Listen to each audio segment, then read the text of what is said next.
ಹರೇ ಶ್ರೀನಿವಾಸ. ಹರಿ ಓಂ. ಸರಸ್ವತಿ ಶ್ರೀವಾರಿ ಚಲನ್ಗೆ ಸ್ವಾಗತ ಸ್ನೇಹಿತರೆ. ಈಗ ಏನು 12ನೇ ತಾರೀಕು ಭೀಮನ ಅಮಾವಾಸ್ಯೆ ಬರ್ತಾ ಇದೆ.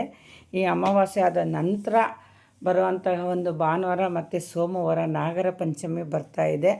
ತುಂಬ ವಿಶೇಷವಾದಂತಹ ಮತ್ತು ಹೆಣ್ಮಕ್ಳ ಪ್ರೀತಿಯ ಹಬ್ಬ ಅಂತಲೇ ನಾವು ಹೇಳ್ಬೋದು. ನಾಗರ ಪಂಚಮಿ ಅಂದ್ರೇ ನೋಡಿ, ನಾಗರ ಅಂದ್ರೇ ಮೈಯೆಲ್ಲ ಜುಮ್ ಅನ್ನುತ್ತೆ, ಅಷ್ಟು ಒಂದು ಪವರು ಆ ನಾಗರ ಪಂಚಮಿಗಿದೆ.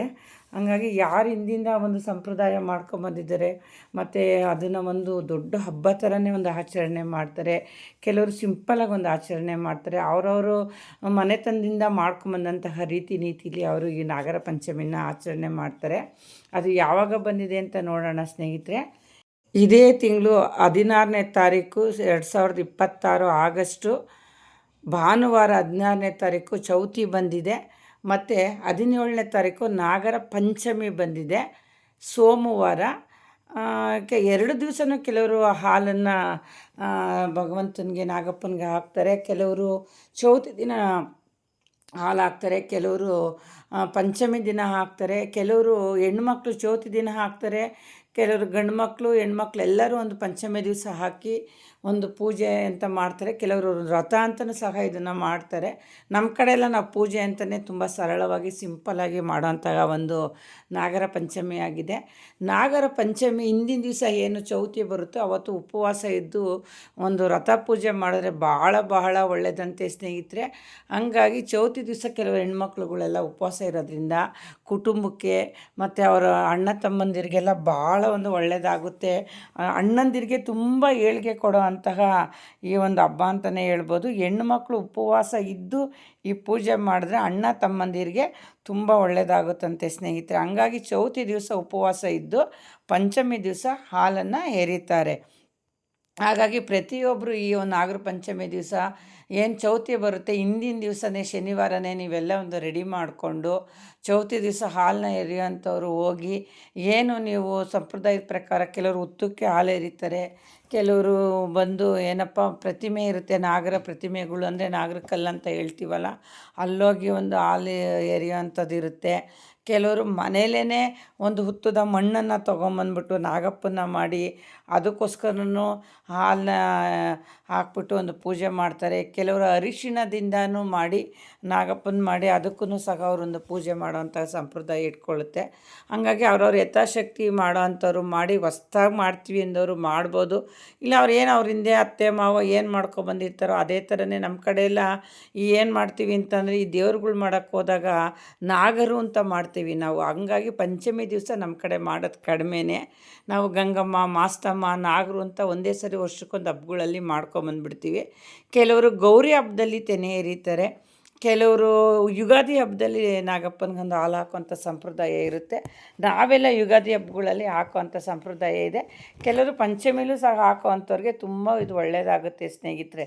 ಹಂಗಾಗಿ ಕೆಲವರು ಅವ್ರ ಹೊಲ್ದುಗಳಲ್ಲಿ ಏನೊಂದು ಹುತ್ತ ಇದ್ದರೆ ಇಲ್ಲ ದೇವಸ್ಥಾನಗಳಲ್ಲಿ ಒಂದೊಂದು ಹುತ್ತ ಇದ್ದರೆ ಅಲ್ಲೆಲ್ಲ ಒಂದು ಸ್ವಚ್ಛ ಮಾಡಿಕೊಂಡು ಒಂದು ಪೂಜೆ ಮಾಡಿ ಅದಕ್ಕೊಂದು ಹಾಲು ಹಾಕುವಂಥ ಸಂಪ್ರದಾಯನೂ ಸಹ ಕೆಲವರು ಇಟ್ಕೊಂಡಿರ್ತಾರೆ ಸ್ನೇಹಿತರೆ. ಹಂಗಾಗಿ ನೀವೊಂದು ಹುತ್ತದ ಮಣ್ಣಿನ ಮಾಡ್ಕೊಳ್ಳಿ, ಇಲ್ಲ ಅರಿಶಿಣದಿಂದ ಮಾಡ್ಕೋಬೋದು, ಇಲ್ಲ ನೀವು ಅಲ್ಲೇ ಹೋಗಿ ಒಂದು ಪೂಜೆ ಮಾಡ್ತೀವಿ ಅನ್ನೋರು ಮಾಡ್ಬೋದು. ಸ್ವಲ್ಪ ಭಾಳ ಶ್ರದ್ಧೆ ಭಕ್ತಿಯಿಂದ ಮಾಡಬೇಕು. ನಾಗಪ್ಪನಿಗೆ ಅಷ್ಟೊಂದು ಸುಲಭ ಅಲ್ಲ ಪೂಜೆ ಮಾಡೋದು ಸ್ನೇಹಿತರೆ. ಯಾವುದೇ ಒಂದು ಅಂಟು ಮುಂಟು ದೋಷ ಏನೂ ಇಲ್ಲದಂತೆ ಈ ಒಂದು ಪೂಜೆನ ಮಾಡಬೇಕಾಗುತ್ತೆ. ಈ ಪೂಜೆಯ ವಿಶೇಷತೆ ಮನೆಯಲ್ಲಿ ಮೊದಲೆಲ್ಲ ಕ್ಲೀನಾಗಿ ಒಂದು ಸ್ವಚ್ಛ ಮಾಡಿಕೊಂಡು ಒಂದು ಪೂಜೆ ಮಾಡಿಕೊಂಡು ಎಲ್ಲ ರೆಡಿ ಮಾಡಿ ಅದಕ್ಕೊಂದು ಪೂಜಾ ಸಾಮಗ್ರಿಗಳ್ನೆಲ್ಲ ಒಂದು ತಟ್ಟೆಲೆಲ್ಲ ಅರೇಂಜ್ ಮಾಡಿಕೊಂಡು, ಕೆಲವರು ಹಸಿ ಅಕ್ಕಿ ಟಮಟ ಮತ್ತು ಎಳ್ಳುಂಡೆ ಟಮಟನೂ ಸಹ ಅದಕ್ಕೆ ಮಾಡ್ತಾರೆ. ಇದೇ ರೀತಿ ನಾವು ಯುಗಾದಿ ಹಬ್ಬದಲ್ಲಿ ಮಾಡ್ತೀವಿ. ಅವರು ಹೀಗೆ ಮಾಡ್ತಾರೆ. ಕೆಲವರು ಹಸಿ ಕಡಲೆನ ನೆನೆಸಿಕ್ಬಿಟ್ಟು ಅದಕ್ಕೆ ಅಕ್ಕಿ ಕಡಲೆ ಬೆಲ್ಲ ಮೂರನ್ನೂ ಮಿಕ್ಸ್ ಮಾಡಿ ಅದೊಂದು ನೈವೇದ್ಯಕ್ಕೂ ಸಹ ತೋರಿಸ್ತಾರೆ. ಹಂಗಾಗಿ ಎಳ್ಳುಂಡೆನ ಕುಟ್ಟಿ ಯಾವುದೋ ಒಂದು ಬೇಯಿಸಿರೋ ಪದಾರ್ಥ ಹಾಕ್ಬಾರ್ದು. ಎಲ್ಲ ಹಸಿ ಅಂದರೆ ಅಕ್ಕಿ ನೆನೆ ಹಾಕ್ಬಿಟ್ಟು ಕುಟ್ಬಿಟ್ಟು ಅದಕ್ಕೆ ಹಸಿ ಉಂಡೆ ಬೆಲ್ಲ ಹಾಕ್ಬಿಟ್ಟು ಉಂಡೆ ಮಾಡೋಂತಹ ಒಂದು ನೈವೇದ್ಯನೂ ಸಹ ಮಾಡ್ತಾರೆ. ಅದನ್ನೆಲ್ಲ ಮಾಡಿಕೊಂಡು ತೊಗೊಂಡೋಗಿ ಆ ನಾಗಪ್ಪನ ಗುಡಿ ಆಗ್ಬೋದು, ಇಲ್ಲ ನಾಗಪ್ಪನ ಕಲ್ಲನ್ನೇ ಪ್ರತಿಮೆ ಅಂತಾರೆ, ಕಲ್ಲಂತ ಅನ್ನಬಾರ್ದಂತೆ, ಅಲ್ಲಿ ಸಹ ಹೋಗ್ಬಿಟ್ಟು ಗೆಜ್ಜೆ ವಸ್ತ್ರಗಳ್ನ ಮಾಡಿ, ಗೆಜ್ಜೆ ವಸ್ತ್ರಕ್ಕೆ ಕೆಲವರು ಕೆಂಪಿಂದ ಮಾಡಿದಂಥ ವಸ್ತ್ರಗಳ್ನ ಇಡೋದಿಲ್ಲ ಸ್ನೇಹಿತರೆ. ಹಂಗಾಗಿ ಹಳದಿ ಬಣ್ಣದಿಂದ ಏನು ಅರಿಶಿಣದಿಂದ ಮಾಡಿರೋಂಥ ಗೆಜ್ಜೆ ವಸ್ತ್ರ ಇರುತ್ತಲ್ಲ ಅದನ್ನು ನಾಗಪ್ಪನಿಗೆ ಒಂದು ಸ್ವಲ್ಪ ಅರ್ಪಿಸಿ ಒಂದು ಪೂಜೆ ಮಾಡುವಂಥ ಸಂಪ್ರದಾಯನ ಇಟ್ಕೊಂಡಿರ್ತಾರೆ. ಇವೆಲ್ಲ ಮಾಡೋದ್ರಿಂದ ನಮ್ಮ ಗುಡಿಯಲ್ಲಿ, ನಮ್ಮ ಒಂದು ಗೃಹ, ನಮ್ಮ ಮನೆಯಲ್ಲಿ, ನಮ್ಮ ಮನೆತನದಲ್ಲಿ, ನಮ್ಮ ವಂಶದಲ್ಲಿ ಯಾವುದೇ ಒಂದು ದೋಷ ಇದ್ದರೆ ನಿವಾರಣೆ ಆಗಲಿ. ಮತ್ತು ಕೆಲವರಿಗೆ ಬಾಧೆ ಇರುತ್ತೆ, ಒಳಗಡೆನೇ ಚರ್ಮದ ಬಾಧೆ, ಆರೋಗ್ಯದ ಬಾಧೆ, ಕಿವಿ ಬಾಧೆ, ಕಣ್ಣು ಬಾಧೆ ಇವೆಲ್ಲ ಇರುತ್ತೆ ನೋಡಿ.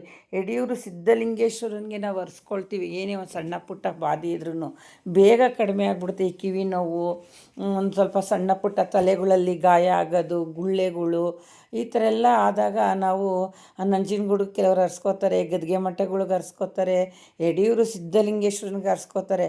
ಅದೇ ಥರನೇ ಈ ಒಂದು ಏನು ನಾಗರ ಪಂಚಮಿ ದಿವಸ ಹಾಲು ಹಾಕೋದ್ರಿಂದ ಆ ಭಗವಂತನಿಗೆ ದೋಷ ನಿವಾರಣೆ ಆಗುತ್ತೆ ಅಂತ ಹೇಳಿ ಎಲ್ಲ ಒಂದು ಸಂಕಲ್ಪ ಮಾಡಿ ಈ ಪೂಜೆನ ಪ್ರಾರಂಭ ಮಾಡ್ತಾರೆ. ನಮ್ಮ ಕುಲದಲ್ಲಿ ಮಕ್ಕಳು, ಮೊಮ್ಮಕ್ಕಳು, ಮರಿಮಕ್ಕಳು, ತಲೆ ಮಕ್ಕಳು ಯಾರೇ ಇದ್ರೂ ಅವ್ರಿಗೆ ಯಾವುದೇ ಒಂದು ಥರದ ದೋಷನೂ ಬರ್ದಂಗೆ ನಮ್ಮ ಕುಟುಂಬಕ್ಕೆ ರಕ್ಷಣೆ ಕೊಡಪ್ಪ ನಾಗಪ್ಪ ಅಂತ ಹೇಳಿ ಈ ಒಂದು ಹಾಲು ಹಾಕುವಂಥ ತೆನೆ ಎರೆಯುವಂಥ ಕಾರ್ಯಕ್ರಮನ ಇಟ್ಕೊಂಡಿರ್ತಾರೆ. ಹಂಗಾಗಿ ಎಲ್ಲ ಒಂದು ಭಾಳ ಭಕ್ತಿಯಿಂದ ಶ್ರದ್ಧೆಯಿಂದ ಎಣ್ಣೆ ಹಾಕ್ಕೊಂಡು ಸ್ನಾನ ಮಾಡಿಕೊಂಡು ಅವತ್ತು ಈ ಪೂಜೆನ ಮಾಡ್ತಾರಂತೆ ಸ್ನೇಹಿತರೆ. ಎಣ್ಣೆ ಹಾಕಿ ಎಣ್ಣೆ ಸ್ನಾನ ಮಾಡ್ಕೊಬಂದು ಆನಂತರ ಮನೇಲಿ ಒಂದು ಪೂಜೆ ಮಾಡಿ, ಆನಂತರ ನೀವೇನು ದೇವಸ್ಥಾನಗಳಲ್ಲಿ ನಾಗರಪ್ಪನ ಪ್ರತಿಮೆ ಇರುತ್ತೆ ಅಲ್ಲೋಗಿ ಪೂಜೆ ಮಾಡಿ, ಆಗಲ್ಲ ಅಂದವರು ಅರಿಶಿಣದಿಂದ ನಾನು ಹೇಳ್ದಂಗೆ ಮಾಡ್ಬೋದು. ಮತ್ತು ಏನು ನಾಗಪ್ಪನ ಪ್ರತಿಮೆಯಿಂದ ನಾವು ಹಾಲು ಹಾಕಿರ್ತೀವಲ್ಲ, ಆ ಹಾಲನ್ನ ತೊಗೊಂಡು ನಮಗೆಲ್ಲಿ ಒಂದು ಸ್ವಲ್ಪ ಬಾಧೆ ಇರುತ್ತೆ, ಕಣ್ಣು, ಕಿವಿ, ತಲೆ, ಈ ಮೈ ಈ ಕಡೆಗೆ ಒಂದು ಸ್ವಲ್ಪ ನಾವು ಹಚ್ಕೊಳ್ಳೋದ್ರಿಂದನೂ ನಮ್ಮ ದೋಷ ನಿವಾರಣೆ ಆಗುತ್ತೆ. ಮತ್ತು ಹುತ್ತದ ಮಣ್ಣಿಂದ ನಾವು ಪೂಜೆ ಮಾಡಿದ್ರು ಅಷ್ಟೇ, ಆ ಮಣ್ಣನ್ನು ಸಹ ನಾವು ಕಣ್ಣು, ಕಿವಿ, ತಲೆ ಈ ಥರ ಎಲ್ಲ ಹಚ್ಕೊಳ್ಳೋದ್ರಿಂದನೂ ನಮ್ಮ ದೋಷವೂ ಸಹ ಕಡಿಮೆ ಆಗುತ್ತೆ. ಎಷ್ಟೋ ಒಂದು ಗಾಯಗಳು, ಗುಳ್ಳೆಗಳೂ ಈ ಒಂದು ನಾಗಪ್ಪನ ಮಣ್ಣಿನಿಂದನೂ ಸಹ ಪರಿಹಾರ ಆಗಿದೆ ಸ್ನೇಹಿತರೆ. ಹಂಗಾಗಿ ನಾಗರ ಪಂಚಮಿ ಭಾಳ ಶ್ರೇಷ್ಠವಾದಂತಹ ಪಂಚಮಿಯಾಗಿದೆ. ಮದುವೆ ಆಗಿರೋ ಹೆಣ್ಮಕ್ಳುಗಳಿಗೆ ವಿಶೇಷವಾಗಿ ಆ ವರ್ಷ ಮದುವೆ ಆಗಿರೋಂಥ ಹೆಣ್ಮಕ್ಳಿಗೆ ಕರ್ಕೊಂಬಂದು ಮನೇಲಿ ಒಂದು ಉಡುಗೊರೆ ಕೊಟ್ಟು ಅವ್ರಿಗೊಂದು ಮಡ್ಲು ತುಂಬೋದ್ರಿಂದ ಆ ಮನೆ ಸಮೃದ್ಧಿ ಆಗುತ್ತಂತೆ ನಾಗರ ಪಂಚಮಿ ದಿನ.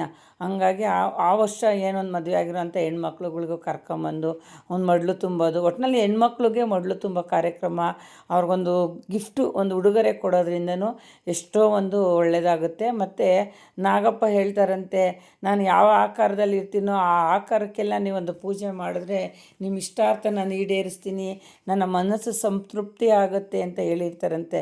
ಸೊ ಹಾಗಾಗಿ ಗಂಡ್ಮಕ್ಳು ಮೂಳೆ ಏನು ಬೆನ್ನಿನ ಮೂಳೆ ಬಂದು ಅದು ಒಂದು ನಾಗಪ್ಪನ ಒಂದು ಆಕಾರ ಇರೋದ್ರಿಂದ ಏನೀಗ ಹುತ್ತದಲ್ಲಿ ಒಂದು ಪೂಜೆ ಮಾಡಿರ್ತಾರೆ, ಹಾಲಾಗ್ಬೋದು, ಹುತ್ತದ ಮಣ್ಣಾಗ್ಬೋದು, ಅದನ್ನು ತೊಗೊಂಬಂದು ಅವತ್ತು ದಿವಸ ಅವ್ರ ಅಣ್ಣ ತಮ್ಮಂದಿರ ಬೆನ್ನಿಗೆ ಹಚ್ಚಿ ಬೆನ್ನ ಒಂದು ತೊಳೆಯುವಂಥ ಕಾರ್ಯಕ್ರಮನ ಸಹ ಹೆಣ್ಮಕ್ಳು ಮಾಡೋದ್ರಿಂದ ಅವ್ರಿಗೆ ಮುಂದೆ ಭವಿಷ್ಯ ಭಾಳ ಚೆನ್ನಾಗಿರುತ್ತೆ, ಏಳಿಗೆ ಆಗುತ್ತೆ. ಅವ್ರಿಗೊಂದು ವಿದ್ಯಾಭ್ಯಾಸ, ಒಂದು ಕೆಲಸದಲ್ಲೂ ಅಷ್ಟೇ, ಪ್ರತಿಯೊಂದಲ್ಲೂ ಅವರು ಭಾಳ ಚೆನ್ನಾಗಿ ಆಗ್ತಾರೆ, ಅವರು ಸಮೃದ್ಧಿ ಆಗ್ತಾರೆ ಅಂತ ಹೇಳಿ ಅಣ್ಣ ತಮ್ಮಂದಿರ ಬೆನ್ನುಗಳಿಗೂ ಸಹ ಅವತ್ತು ವಿಶೇಷವಾಗಿ ಏನು ನಾಗರ ಪ್ರತಿಮೆಗೆ ನೀವು ಹಾಲಾಕಿ ಅಭಿಷೇಕ ಮಾಡಿರ್ತೀರಲ್ಲ, ಆ ಹಾಲು ತೊಗೊಂಬರ್ಬೋದು, ಇಲ್ಲ ಹುತ್ತದಿಂದ ಮಣ್ಣು ತೊಗೊಂಬಂದು ಅಣ್ಣಂದಿರ ಬೆನ್ನುಗಳಿಗೆ ಹಚ್ಚಿ ಅವತ್ತು ಅವ್ರಿಗೊಂದು ಪೂಜೆ ಮಾಡೋದ್ರಿಂದ ಅವ್ರಿಗೆ ಯಶಸ್ಸು ಮತ್ತು ಶ್ರೇಯಸ್ಸು ಸಿಗುತ್ತೆ ಅಣ್ಣಂದಿರಿಗೆ ಅಂತ ಹೇಳಿ ಅವತ್ತು ವಿಶೇಷವಾಗಿ ಒಂದು ನಾಗರ ಪಂಚಮಿ ದಿವಸ ಅಣ್ಣಂದಿರಿಗೂ ಸಹ ಪೂಜೆ ಮಾಡ್ತಾರೆ ಸ್ನೇಹಿತರೆ.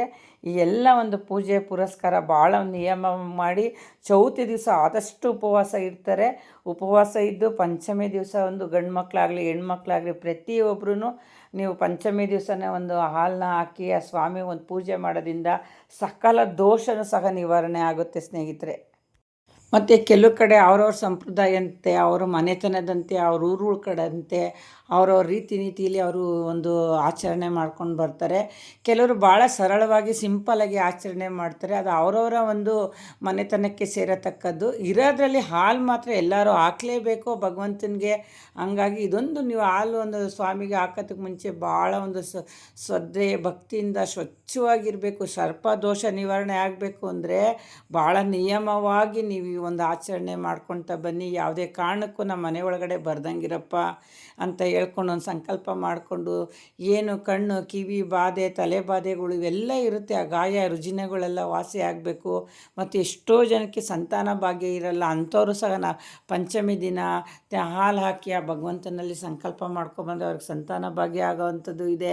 ಮತ್ತು ಮದುವೆನೇ ಆಗದೇ ಇರೋವಂಥವ್ರು ತುಂಬ ಜನ ಇರ್ತಾರೆ. ಇವರೆಲ್ಲರಿಗೂ ಈ ನಾಗರ ಪಂಚಮಿ ದಿವಸ ಪ್ರತಿಯೊಬ್ಬರು ಒಂದು ನಾಗಪ್ಪನಿಗೆ ಹಾಲು ಹಾಕ್ತಾ ಬನ್ನಿ. ಸಂಪ್ರದಾಯ ಇರೋರ್ಗಂತೂ ಹೇಳಂಗೆ ಇಲ್ಲ, ಅವ್ರು ಮಾಡ್ಕೊಂಡೇ ಬಂದಿರ್ತಾರೆ. ಹೊಸ್ದಾಗಿ ಮಾಡುವಂಥವ್ರು ಈ ನಿಯಮವಾಗಿ ಮಾಡಿಕೊಂಡು ಅವ್ರಿಗೆ ನೈವೇದ್ಯಕ್ಕೆ ಹಣ್ಣು, ಬಾಳೆಹಣ್ಣು, ಕಾಯಿ, ಮಲ್ಲಿಗೆ ಹೂವು, ಸಂಪಿಗೆ ಹೂವು ಎಲ್ಲ ತುಂಬ ಇಷ್ಟ ಅಂತೆ ನಾಗಪ್ಪನಿಗೆ. ಥರ ಥರ ಪುಷ್ಪ ಪತ್ರೆಗಳ್ನ ಆ ಸ್ವಾಮಿಗೆ ಅರ್ಪಿಸಿ ಚಿಗ್ಲಿ ಉಂಡೆ, ಹಸಿ ಅಕ್ಕಿ, ಕಡಲೆಕಾಳಿಂದು ಇವೆಲ್ಲ ಒಂದು ಮಾಡ್ತಾ ಬನ್ನಿ, ನಿಮಗೆಲ್ಲ ಒಳ್ಳೆಯದಾಗುತ್ತೆ ಸ್ನೇಹಿತರೆ. ಈ ವಿಡಿಯೋ ಇಷ್ಟ ಆಗಿದರೆ ಲೈಕ್ ಮಾಡಿ, ಶೇರ್ ಮಾಡಿ, ಸಬ್ಸ್ಕ್ರೈಬ್ ಮಾಡಿ. ಏನು ಆಗಸ್ಟ್ 17ನೇ ತಾರೀಕು ಪಂಚಮಿ ಬಂದಿದೆ, 16ನೇ ತಾರೀಕು ಚೌತಿ ಬಂದಿದೆ. 2 ದಿವಸನೂ ಸಹ ಈ ಒಂದು ನಾಗರ ಪಂಚಮಿನ ಆಚರಣೆ ಮಾಡ್ತಾರೆ. ಎಲ್ಲರಿಗೂ ಒಳ್ಳೆಯದಾಗಲಿ. ಈ ವಿಡಿಯೋ ಇಷ್ಟ ಆಗಿದ್ದರೆ ಶೇರ್ ಮಾಡಿ, ಲೈಕ್ ಮಾಡಿ, ಸಬ್ಸ್ಕ್ರೈಬ್ ಮಾಡಿ. ಹರಿ ಓಂ. ಹರೇ ಶ್ರೀನಿವಾಸ.